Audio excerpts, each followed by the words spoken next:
नमस्कार दोस्तों, आप सभी का हमारे YouTube चैनल पर हार्दिक स्वागत है। आज की वीडियो में हम बेसिकली एक क्वेश्चन पेपर के आंसर की को डिस्कस करने वाले हैं।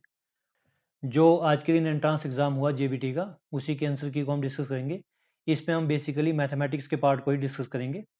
ठीक है, तो इसमें आपको प्रॉपर पूरा सोल्यूशन प्रोवाइड किया जाएगा। तो इस वीडियो को शुरू से लेकर अंत तक देखना, और जो भी आपके क्वेश्चन गलत हुए हैं उनको भी आप साथ ही साथ नोट डाउन कर लेना कि कहाँ पे आपकी गलती हुई है। ठीक है, तो चलिए हम फर्स्ट क्वेश्चन से शुरू करते हैं। तो सबसे पहले क्वेश्चन नंबर 51 क्या दिया है हमारे पास। यहाँ पे कुछ नंबर्स दिए हुए हैं। इनको क्या करना है, आरोही क्रम में लिखा जाए तो बीचों बीच जो भिन्न होगी वह कौन सी होगी। ठीक है, अगर इनको असेंडिंग ऑर्डर मीन्स क्या होता है, बढ़ते क्रम में लिखा जाए, तो यहाँ पे बीच वाली संख्या पूछेगी तो बीच वाली तो आरोही क्रम में लिखें या अवरोही क्रम में लिखें सेम ही आएगी, क्योंकि यहाँ पे नंबर क्या है, और नंबर दिए हुए हैं। ठीक है, 5 नंबर दिए हैं। तो ठीक है, सबसे पहले हम चेक करते हैं नंबर्स को। तो सबसे पहले हम इनको चेक करते हैं आपस में, 2/3 और 23/30 को। ठीक है, तो 2/3 और 23/30 को चेक करने के लिए हम क्या करेंगे। अभी जिन्होंने मेरी क्लासेस लगाई है उनको तो पता हुआ कि हम क्या करते हैं, इसको क्रॉस मल्टीप्लाई वाले मेथड से करते हैं। ठीक है, वैसे कई मेथड, लेकिन ये अच्छा मेथड। ठीक है, और मैंने काफ़ी अच्छे तरीके से बताया भी हुआ है। ठीक है, अब जिन्होंने क्लास से या मेरी वीडियोस नहीं देखी है तो वो अभी देखेंगे ध्यान से कि कैसे करते हैं इसको। तो देखिए यहाँ पे इसको हम क्रॉस मल्टीप्लाई करेंगे तो क्या आएगा, 30 दूनी 60 और 23 तियाँ 66। तो 66 जो है ये बड़ा है, तो इसका मतलब ये संख्या बड़ी है। ठीक है, तो 23/30 ये बड़ा होगा 2/3 से। अब 23/30 को 9/10 से कंपेयर करते हैं। 23/30 को यहाँ पे सॉरी, यहाँ ये साइन नहीं होगा, 9/10 से कंपेयर करते हैं तो ये 230 हो जाएगा, और ये क्या हो जाएगा, 9 × 3 = 27, 270 हो जाएगा। तो ये बड़ा है, इसका मतलब 9/10 बड़ा है। ठीक है, तो ये हमारे पास दो केस आ गए अभी। उसके बाद क्या करते हैं, 9/10 को 11/15 से कंपेयर करते हैं। 9/10 11/15, तो 15 ना 135 और 110 आ जाएगा। तो 135 बड़ा, मतलब 9/10 11/15 से बड़ा है। ठीक है, और 4/15 तो 11/15 से छोटा ही है, तो देखने वाली बात है।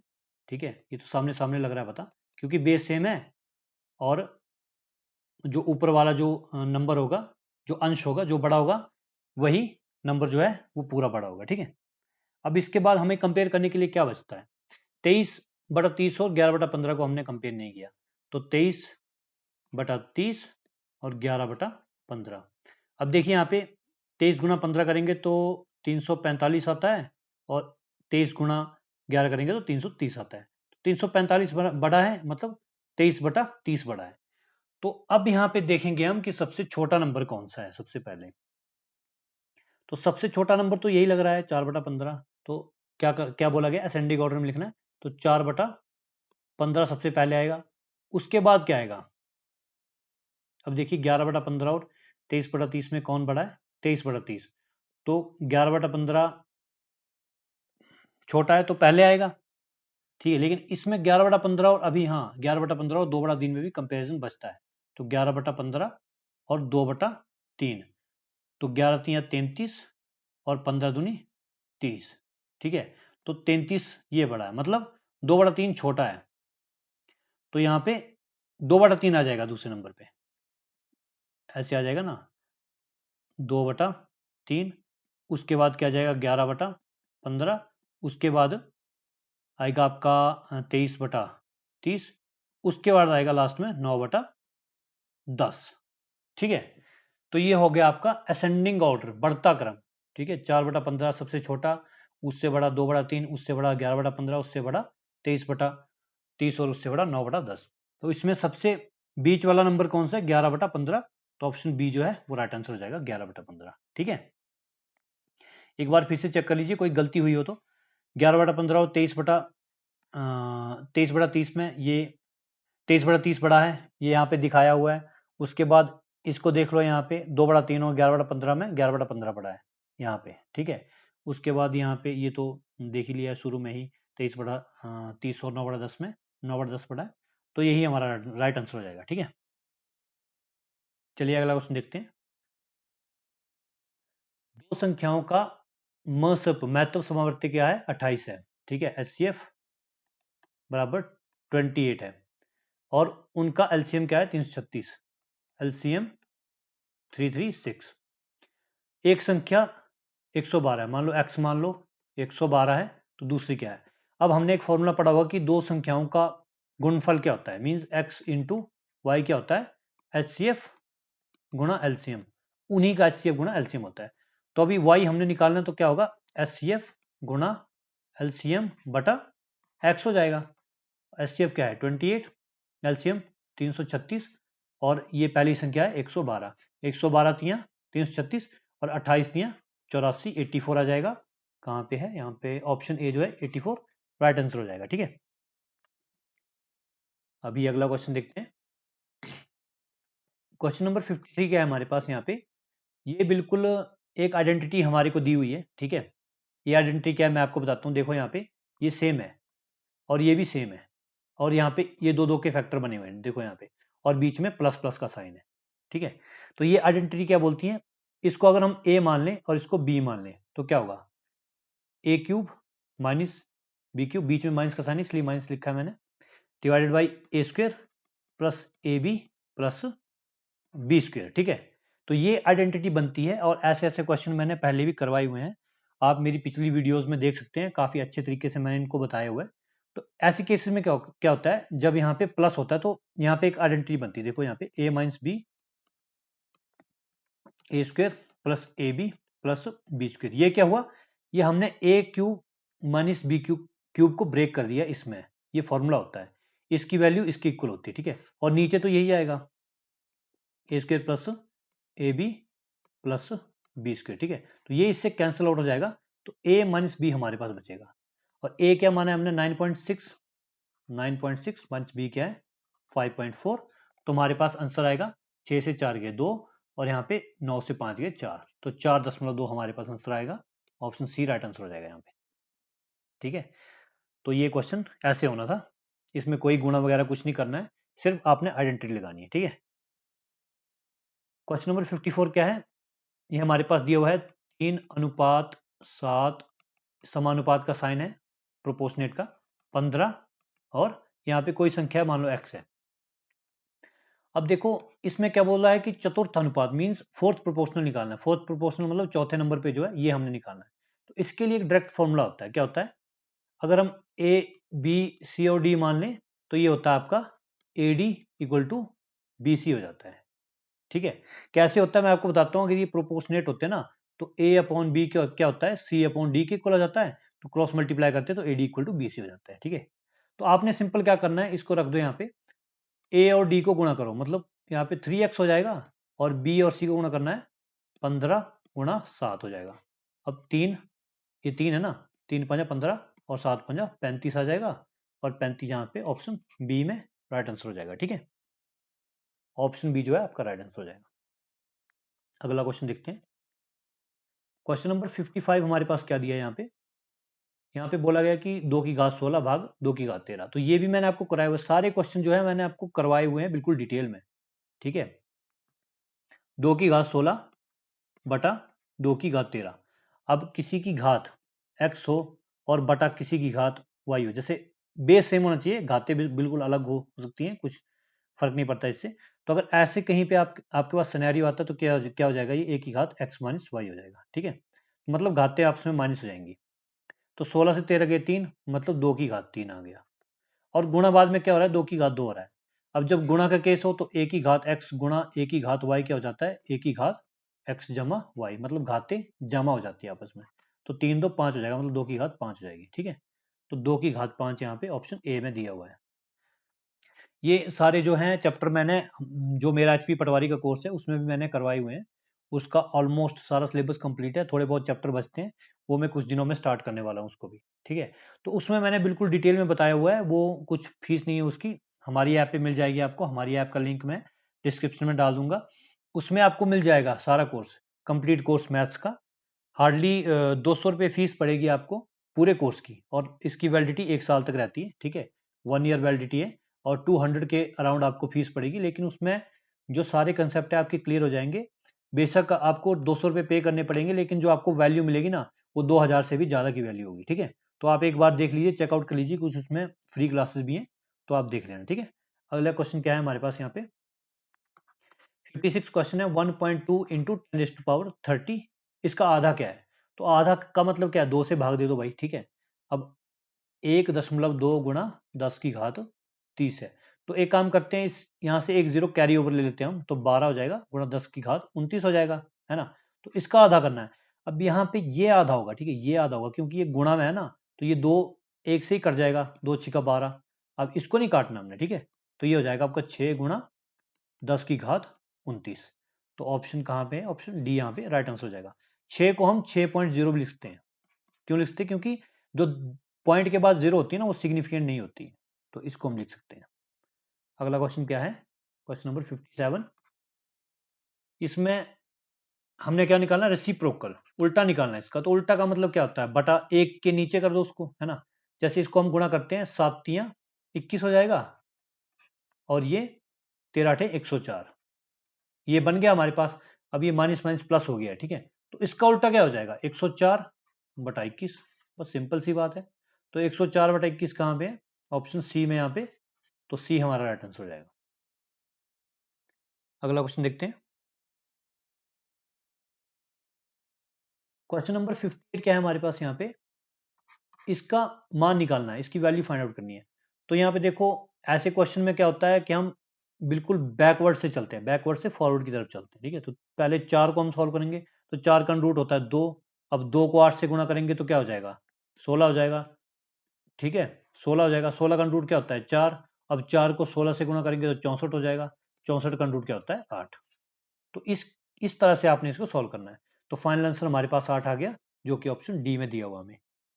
ठीक है, अगला क्वेश्चन देखते हैं, क्वेश्चन नंबर 59 क्या है, 100 माइनस 300 का 20% का, ये का जो है ना वो पूरे ब्रैकेट के बाद में लगाया हुआ है, इसको ध्यान रखना है, इसका 40%। ठीक है, तो हमने 100 माइनस 300 का 20%, 20% का मतलब क्या होता है 1/5, तो 300 गुणा 1/5। ठीक है,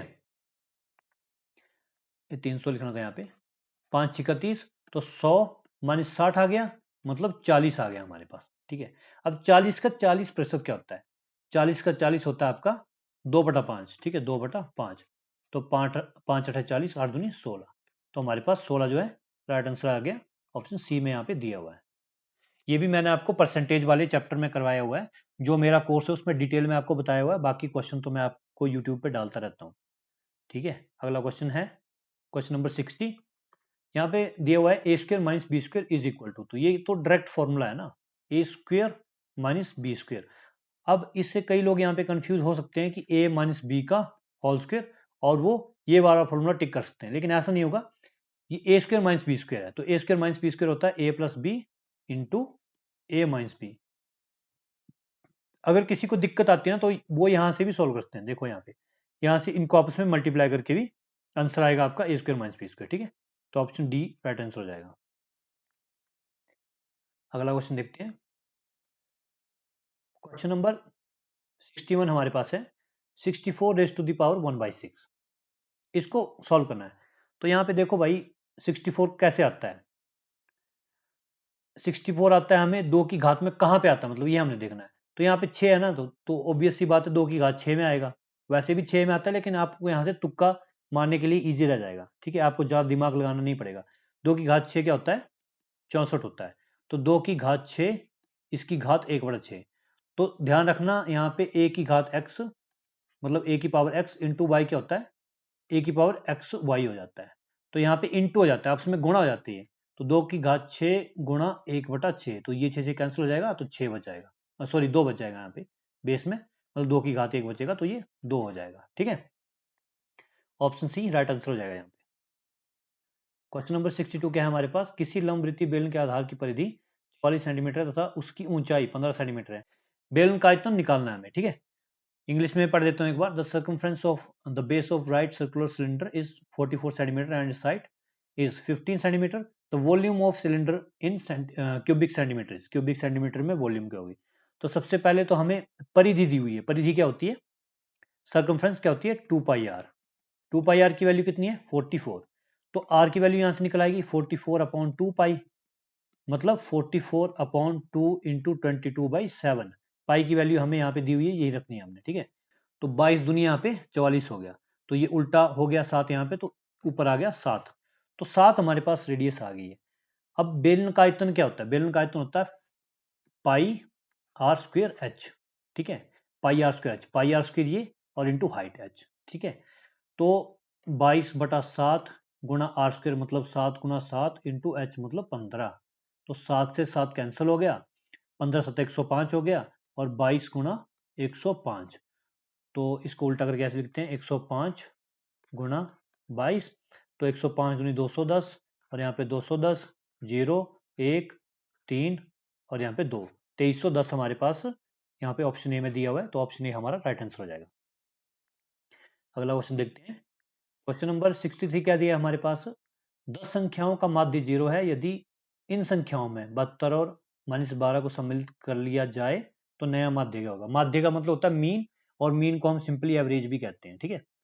the mean of 10 numbers is 0 if 72 and -12 are included in these numbers, the new mean will be। तो देखो भाई, मीन तो आपके पास 0 आ रहा है, नया मीन किस पे डिपेंड करेगा? इन दो नंबर्स पे डिपेंड करेगा। तो मीन का मतलब क्या होता है? सबको सम करते हैं और डिवाइडेड बाई टोटल नंबर्स जितने होते हैं हमारे पास, उससे डिवाइड करते हैं। तो सबको सम करने पे, मीन निकालने पे हमारे पास 0 आ रहा है पहले से, तो इस मीन को हम ऐड कर देते हैं, ठीक है। इस मीन को हम बाद में ऐड कर देंगे, पहले हम इसका मीन निकालते चलो। 72 और माइनस है तो माइनस ही लेंगे हम, -12 डिवाइडेड बाई, अब देखो यहाँ पे पहले संख्या थी 10 नंबर्स, अब ये दो नंबर और जोड़े हैं तो कितनी होगी? 12 संख्याएं क्या होगी? 12, ठीक है। तो 12 से हमें डिवाइड करना पड़ेगा, ठीक है ना। तो 12 से डिवाइड करना पड़ेगा ना, तो ये 60/12 यहाँ पे 5 आ गया। तो हमारे पास जो न्यू मीन आएगा ना वो 5 आएगा। न्यू मीन में ओल्ड मीन जोड़ेंगे तो भी फर्क तो पड़ेगा नहीं, क्योंकि पहले वाला मीन जो क्या था 0 था। तो 5 हमारे पास राइट आंसर आएगा, ऑप्शन डी राइट आंसर हो जाएगा, ठीक है। अब कई लोग बोलेंगे यहाँ पे 12 से नहीं 2 से डिवाइड करना है या 1 से डिवाइड करना है, तो वैसा नहीं होगा। जो सारे नंबर है टोटल नंबर से डिवाइड करना पड़ता है, ठीक है। चलिए अगला क्वेश्चन देखते हैं। क्वेश्चन नंबर 64 क्या है यहाँ पे? निम्न को सरलीकृत कीजिए, सिंप्लीफाई करना है इसको। तो पहले ये मिक्स फ्रैक्शन में दिया हुआ है, इसको सिंपल फ्रैक्शन में हम कन्वर्ट करेंगे। तो 5 छिका 30 और 5 35/6 गुणा 7 छिका 42 और 3 45/7 जमा 5 दूनी 10 1 11/2 आ गया। तो 7 5 35 और 2 3 6 15 3 45, तो 15 5 75 75 डिवाइड बाई 2 प्लस 11/2। तो यहाँ पे बेस सेम है तो ऊपर वाली सिंपली ऐड हो जाएंगे। तो ये हो गया 5 और 1 6, 7 और 1 8, 86/2, और यहाँ पे 4 दूनी 8 3 दूनी 6, 43 हमारे पास राइट आंसर होगा, ऑप्शन डी, ठीक है। तो अभी अगला क्वेश्चन देखते हैं। क्वेश्चन नंबर 65 क्या है? दो संख्याओं में अनुपात ये है, यदि दोनों संख्याओं को 10 बढ़ा दिया जाए, ठीक है। दोनों नंबर्स को 10 इंक्रीज कर देते हैं हम, तो अनुपात क्या हो जाता है? 5:7 हो जाता है। संख्या ज्ञात कीजिए। तो पहले रेशो क्या था? 3:5। इसको मैं शॉर्टकट मेथड से करवाऊंगा आपको, ठीक है। बाद में रेशो क्या हो गया? 5:7। तो जब ध्यान देंगे हम, तो इसमें 10 का इंक्रीज किया हुआ है, 10 का इंक्रीज किया हुआ तभी रेशो चेंज हुआ। लेकिन रेशो में कितने का इंक्रीज हुआ? 3 से 5 जाने में कितना? 2 का इंक्रीज हुआ, और 5 से 7 जाने में भी 2 का इंक्रीज हुआ। दोनों केसेस में 2 बढ़ा, लेकिन 2 जब रेशो बढ़ा तो टोटल नंबर में कितना इंक्रीज हुआ? 10 का, मतलब 2 के लिए 10 बढ़ा है नंबर। 2 रेशो बढ़ाने के लिए नंबर को 10 बढ़ाया गया है, तो एक रेशो बढ़ाने के लिए नंबर को कितना? 5 बढ़ाना पड़ेगा। मतलब क्या होता है इसका कि एक रेशो की वैल्यू जो है वो 5 के इक्वल है, ठीक है। तो नंबर्स क्या है? तो नंबर्स पहले क्या थे? 3:5 में थे ना। तो अगर एक की वैल्यू 5 के इक्वल है तो 3 की वैल्यू 15 के इक्वल, 5 की वैल्यू 25 के इक्वल, ठीक है। तो नंबर्स क्या थे? 15 और 25, ऑप्शन डी राइट आंसर हो जाएगा। किसी को ये समझ नहीं आ रहा है तो मैंने आपको रेशो वाले चैप्टर में बताया हुआ है, और अगर आप इसको डिटेल से सीखना चाहते हो तो मेरा कोर्स है एचपी पटवारी का, उसमें मैंने बहुत ही डिटेल में समझाया हुआ है, हर एक प्रकार के क्वेश्चन भी करवाए हुए हैं, और इसमें तो काफ़ी ट्रिक्स भी बताई हुई है मैंने। तो वो एक बार आप चेक कर लीजिएगा फ्री क्लासेस को ज्वाइन करके, ठीक है। उसमें कुछ फ्री है, डेमो क्लासेस है, उसके बाद आपको परचेज करनी पड़ेंगी। अगला क्वेश्चन देखते हैं। क्वेश्चन नंबर 66 क्या है हमारे पास यहाँ पे, 894, 896, 898, 900, 902, इसका माध्य क्या होता है। अब सबसे पहले तो यहाँ पे ध्यान से देखो, इसमें दो दो का गैप है, ठीक है, दो दो का गैप है ना, 94, 96, 98, 900, 902। तो जब माध्य क्या होता है, पहले आपको बताया मैंने, माध्य होता है मीन। मीन का मतलब कहता है एवरेज, तो बिल्कुल सेंटर में ला करता है। कब, जब सबका डिफरेंस सेम है। देखो यहाँ पे दो बढ़ रहा है, ये दो बढ़ रहा है, दो बढ़ रहा है, दो बढ़ रहा है, तो पांच संख्या है, तो बिल्कुल बीच वाला जो होगा ना वही माध्य होगा। तो आपने कुछ नहीं करना, इसमें बीच वाले को टिक कर दो, 898 जो है आपका आंसर हो जाएगा। क्वेश्चन नंबर 67 क्या है, एक वृत्त की परिधि 22 सेंटीमीटर है, उसके चतुर्थांश का क्षेत्रफल क्या होगा। The circumference of a circle is 22 centimetre, the area of its quadrant is. अब सर्कमफ्रेंस दी हुई है, तो सर्कमफ्रेंस क्या होती है, 2 पाई आर, पहले भी पढ़ा हमने इसको, ठीक है। इसकी वैल्यू 22 दी हुई है, तो आर हमने निकालना है यहाँ से। आर क्या होगा, 22/2 गुणा 22/7। पाई की वैल्यू 22/7 रख दी मैंने यहाँ पे, 22 कट गया, आर आ गई 7/2।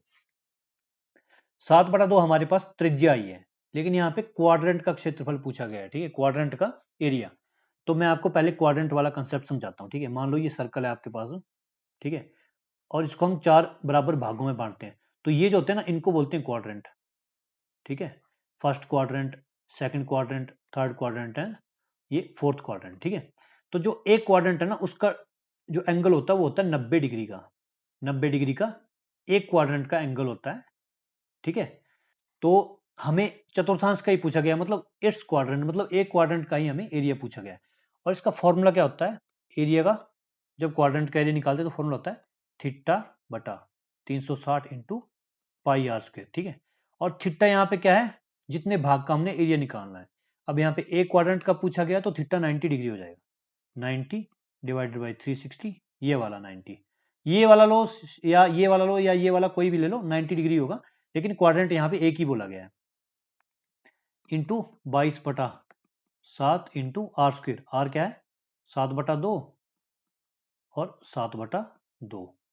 तो यहाँ पे 9 चौका 36, 1/4 आ गया, और यहाँ पे 7 से 7 चला गया, 11 दूनी 22 आ गया, ठीक है। तो यहाँ पे 11 7 77 आ गया, 77, और 4 दूनी 8 आ गया। तो 77/8 हमारे पास राइट आंसर आ गया, ऑप्शन सी राइट आंसर हो जाएगा हमारे पास, ठीक है। अगला क्वेश्चन देखते हैं। क्वेश्चन नंबर 68 क्या है, यदि समांतर श्रेणी का अनवा पद 2n+1 है, तो उसके प्रथम 3 पदों का योगफल, ठीक है। If n a term of AP is 2n+1, then the sum of first 3 terms is.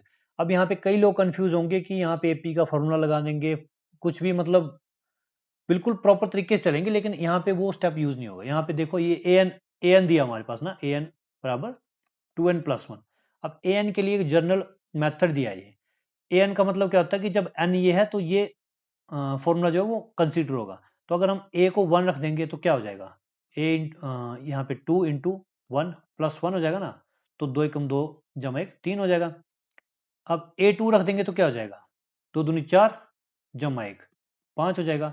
जब A3 रख देंगे तो क्या होगा, 2 3 6 जमा 1 7 हो जाएगा। तो A1 A2 A3 क्या है, ये पहले 3 पद है, ठीक है। A1 A2 A3 जो है वो प्रथम 3 पद है, ठीक है। तो इनको जब ऐड करेंगे ना हम, तो क्या बन जाएगा, 7 5 12 और 3 15। तो 15 हमारे पास जो है राइट आंसर हो जाएगा, ऑप्शन बी, ठीक है। तो अगला क्वेश्चन देखते हैं। क्वेश्चन नंबर 69, द्विघात समीकरण 2x² - x - 6 के मूल है। तो इसको दो मेथड से कर सकते हैं, या तो भाई प्रॉपर आप फॉर्मूला जो प्रॉपर मेथड है उसको लगा दो, या तो एक शॉर्टकट मेथड होता है, मैं आपको बताता हूँ। आपको सीधा इसको गुणा करना है, 12 हो जाएगा, ठीक है। अब इसके फैक्टर तो आपको पता है क्या बनेंगे, 4 और 3 बनेंगे। इसमें 4 जो है वो नेगेटिव होगा, 3 जो है पॉजिटिव होगा, क्योंकि यहाँ पे x जो है नेगेटिव है। तो -4 और 3 लिख दो, ये लिख दिया। उसके बाद जो x² के साथ है ना उससे भाग दे दो, 2 से भाग दे दिया दोनों साइड, ठीक है। अब इसको जब भाग देंगे तो क्या आएगा, -2, और दूसरे को ये तो भाग नहीं होगा ना, ये आ जाएगा 3/2। अब लास्ट में क्या करना है, आपने साइन को उल्टा कर देना है, जो प्लस का उसको माइनस कर दो, माइनस को प्लस कर दो। तो 2 पॉजिटिव का हो जाएगा और 3 क्या हो जाएगा नेगेटिव का, 3/2 क्या हो जाएगा नेगेटिव का। तो ये आपका फाइनल आंसर हो जाएगा, ठीक है, 2 और -3/2 ऑप्शन यहाँ पे बी राइट आंसर हो जाएगा हमारे पास, ठीक है, 69 का बी राइट आंसर हो जाएगा। चलिए अगला क्वेश्चन देखते हैं। क्वेश्चन नंबर 70 हमारे पास क्या है, सबसे छोटी पूर्ण वर्ग संख्या ज्ञात कीजिए जो प्रत्येक संख्या इससे विभाजित हो जाए। अच्छा, इसमें हमारे पास ऑप्शन दिए हैं 900, 1000, 90 और 9000। तो भाई सबसे पहले तो देखो पूर्ण वर्ग संख्या कौन कौन सी है इसमें, 1000 है नहीं, 90 नहीं है, 9000 नहीं है, तो 900 ही है ना पूर्ण वर्ग संख्या इसमें, तो 900 आंसर हो जाएगा, इसकी तो जरूरत ही नहीं है, ठीक है। पूर्ण वर्ग संख्या के लिए मैं आपको एक और बातें बताता हूँ। देखो यहाँ पे एक का स्क्वायर क्या होता है, एक, दो का स्क्वायर 4, 3 का स्क्वायर 9, 4 का स्क्वायर कितना 16, तो लास्ट में 6 आता है, 5 का स्क्वायर 25, 6 का स्क्वायर 36, 7 का स्क्वायर 49, 8 का 64, 9 का 81 और 10 का 100।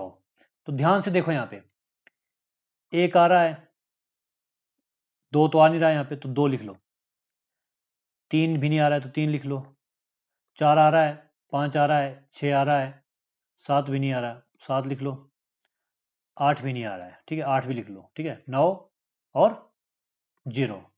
इसका मतलब क्या है, जो भी परफेक्ट स्क्वायर होता है ना उसका जो जो लास्ट डिजिट होता है, ठीक है, वो 2, 3, 7, 8 पे एंड नहीं होता। ये भी आप एक ध्यान रखने वाली बात है आपके लिए, ठीक है। तो अगर यहाँ पे ऑप्शन दिया होता है जिसके लास्ट में होता 2, 3, 7, 8, तो वो भी हमारा आंसर नहीं होता। अभी तो आंसर सीधी सी बात है ये 900 है ना, लेकिन ये आपको मैंने एक प्लस पॉइंट बता दिया, ये आपने ध्यान रखना है। अगला क्वेश्चन देखते हैं। क्वेश्चन नंबर 71 क्या है, किसी वर्ग की भुजा की लंबाई कितनी होगी जिसका क्षेत्रफल 441 वर्ग मीटर है। तो भाई देखो वर्ग ये होता है, इसकी चारों भुजाएं बराबर होती हैं, तो इसका एरिया होता है x इंटू एक्स, या एक्स स्क्वेयर बोल दो या ए स्क्वेयर बोल दो, एक ही बात है। तो ए स्क्वेयर की वैल्यू 441 है, तो इसका रूट क्या होता है 21, तो 21 हमारा आंसर हो जाएगा, सीधी सी बात है बस। तो भुजा क्या होगी 21 मीटर है ना, तो मीटर में होगी 21 मीटर। तो चलिए अगला क्वेश्चन देखते हैं। क्वेश्चन नंबर 72 है, निम्नलिखित में कौन सी पूर्ण वर्ग संख्या है। तो पूर्ण वर्ग संख्या इसमें कौन सी है, तो मैंने पहले ही आपको बताया 7 नहीं आना चाहिए लास्ट में, 2 नहीं आना चाहिए, ठीक है, 2, 3, यही यहाँ पे काम आ गया ना, देखो यहाँ पे, नहीं तो आप ये ढूंढते रहते इसको, 2, 3 और 7, 8 नहीं होना चाहिए, तो यहाँ पे 7 आ गया, 2 आ गया, तो ये तो यहीं पे खत्म हो गया। अब 1296 का तो सबको पता है 36 का स्क्वायर होता है, तो 1296 तो यहीं से आ जाएगा आंसर। लेकिन अगर आपको कहीं पे कंफ्यूजन वाली बात है तो वहां पे ये चीजें काम आती हैं। जीरो तो होगा लेकिन यहाँ पे 3 जीरो है ना, तो इसके परफेक्ट स्क्वायर तो बनेगा नहीं ऐसे, ठीक है, इसके लिए जोड़ा होना चाहिए ना, 2 का जोड़ा होना चाहिए। अगर यहाँ पे 4 जीरो होती है या 2 ही जीरो होती, तो वैसे भी हमारे पास आंसर यहाँ पे आ गया ऑप्शन डी। तो चलिए अगला क्वेश्चन देखते हैं। क्वेश्चन नंबर 73 क्या है, ए और बी ज्ञात कीजिए। यहाँ पे एक फॉर्मूला इसमें फिट करना है हमने, ए बी इंटू 6 क्या हो जाए होना चाहिए बी बी बी। तो ये तो सिंपली हम इसको हिट एंड ट्रायल से ही करेंगे। देखो पहले पहले ऑप्शन को ट्राई करते हैं, ए की जगह 7 रखते हैं, बी की जगह 4 रखते हैं, 7 4 गुणा 6 करते हैं, तो 6 चौका 24, 4 2 बच गया, 6 सत्ता 42 और 2 44। लो भाई पहले ही आ गया, ठीक है, पहले ऑप्शन से ही हमारा आंसर आ गया, तो ऑप्शन ए राइट आंसर हो जाएगा। अब देखो ना यहाँ पे ये ए है, ये बी है, बी की वैल्यू 4 है, यहाँ पे बी बी बी आ रहा है ना 3 बार, बी की वैल्यू 4 आ रही है, तो बस सही हो गया यहाँ पे। अगला क्वेश्चन देखते हैं। क्वेश्चन नंबर 74 क्या है, संख्याएं डैश डैश स्वयं के व्युत्क्रम है। तो भाई जीरो का उल्टा जीरो नहीं होता है, ठीक है, एक का उल्टा एक तो होता है, और इसमें भी यही है। अब एक का उल्टा एक तो होता है, लेकिन माइनस एक का उल्टा माइनस एक होता है क्या, देखो यहाँ माइनस एक है, इसको 1/--1 करेंगे तो भी माइनस एक ही आएगा, तो ये ऑप्शन जो है वो सही हो जाएगा, ऑप्शन सी सही हो जाएगा, ठीक है। और 4 और 5 के आपस के उल्टे नहीं होते, 4 का उल्टा 1/4 होता है, 5 का उल्टा 1/5 होता है, ठीक है। अगला क्वेश्चन देखते हैं। अगला और लास्ट क्वेश्चन है हमारा ये 75 क्वेश्चन नंबर। किसी बहुफलक के 30 किनारे हैं, 12 फलक हैं, इस बहुफलक के शीर्षों की संख्या क्या है, ठीक है। The number of vertices in a polyhedron which has 30 edges and 12 faces. तो इसका एक फॉर्मूला होता है वी वर्टिसेस के लिए plus F minus E equal to 2 होता है, ठीक है। यहाँ पे वी है आपका वर्टिसेस, एफ है फेसिस एंड ई है एजिस, ठीक है। तो वी हमने निकालना है, प्लस एफ फेसिस है मतलब 12 फेसिस है, माइनस 30 एजिस है, इक्वल टू 2 हो जाएगा। तो यहाँ पे 12 माइनस 30 करेंगे तो माइनस का 18 आ जाएगा, इक्वल टू 2, और v जो है वो क्या हो जाएगा 2 प्लस 18 इक्वल टू यहाँ पे 20 हो जाएगा, ठीक है। तो वर्टिसेस कितने आएंगे 20, 20 शीर्ष आ जाएंगे इसके। तो भाई यही था हमारा लास्ट क्वेश्चन, ठीक है। तो मैं आशा करता हूँ कि आपको सारे क्वेश्चन समझ में आ गए हैं और आपने आंसर की भी से मैच कर लेनी कि आपके 25 में से कितने बन रहे हैं। आप मुझे कमेंट में बता सकते हैं कि आपके 25 में से कितने क्वेश्चन सही है। इस वीडियो में जहाँ पे भी आपको दिक्कत आएगी तो आप एक काम करना, मुझे कमेंट में पूछ लेना, उसको मैं वहीं पे सॉल्व करके आपको बता दूंगा, ठीक है। और जो कोई भी कैंडिडेट जो हमारे पटवारी के कोर्स को ज्वाइन करना चाहता है तो लिंक मैंने डिस्क्रिप्शन में दे दिया है, उससे आप ज्वाइन कर सकते हैं। और अगर आपको ये वीडियो अच्छी लगी है तो उसको लाइक भी कीजिए और साथ ही चैनल को भी सब्सक्राइब कर लीजिए। मिलते हैं एक और नई वीडियो में, तब तक के लिए धन्यवाद। जय हिंद, वंदे मातरम।